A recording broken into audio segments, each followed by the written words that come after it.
CPIM Thiruvananthapuram ജില്ലാ കമ്മിറ്റിയിൽ mayor Arya രാജേന്ദ്രന് രൂക്ഷ വിമർശനം. KSRTC ഡ്രൈവറുമായുള്ള തർക്കം നാണക്കേടായി, നഗരഭരണം നഷ്ടപ്പെടുന്ന അവസ്ഥയെന്നും വിമർശനമുയർന്നു.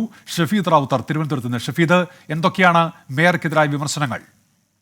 ഉന്മേഷ്, ലോക്സഭാ തെരഞ്ഞെടുപ്പ് തോൽവി വിലയിരുത്താനുള്ള CPM ജില്ലാ കമ്മിറ്റി യോഗത്തിലാണ് തിരുവനന്തപുരം മേയർക്കെതിരെ വ്യാപകമായ വിമർശനം ഉയർന്നത്. അതിൽ ഏറ്റവും പ്രധാനപ്പെട്ട കാര്യമായി പറയാനുള്ളത്, നഗരഭരണം നഷ്ടപ്പെടുന്ന അവസ്ഥയിലേക്ക് മേയർ കാര്യങ്ങൾ എത്തിച്ചു.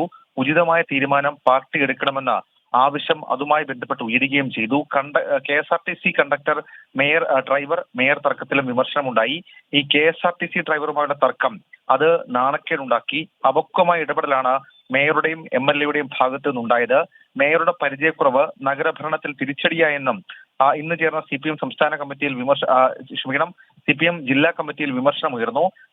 സംസ്ഥാന ഭരണത്തിനെതിരെയും ജില്ലാ കമ്മിറ്റിയിൽ വിമർശനമുണ്ടായി. ക്ഷേമ പെൻഷൻ മുടങ്ങിയത് തിരിച്ചടിയായി.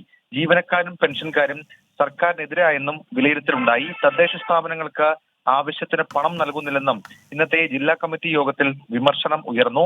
പോലീസിൽ സർക്കാരിന് നിയന്ത്രണമില്ലെന്നും പോലീസിന്റെ പ്രവർത്തനം തോന്നിയ പോലെയാണ് എന്നുള്ള വിമർശനം കൂടി ഇന്നത്തെ ജില്ലാ കമ്മിറ്റി യോഗത്തിൽ ഉയർന്നിട്ടുണ്ട്. ഉന്മേഷ്.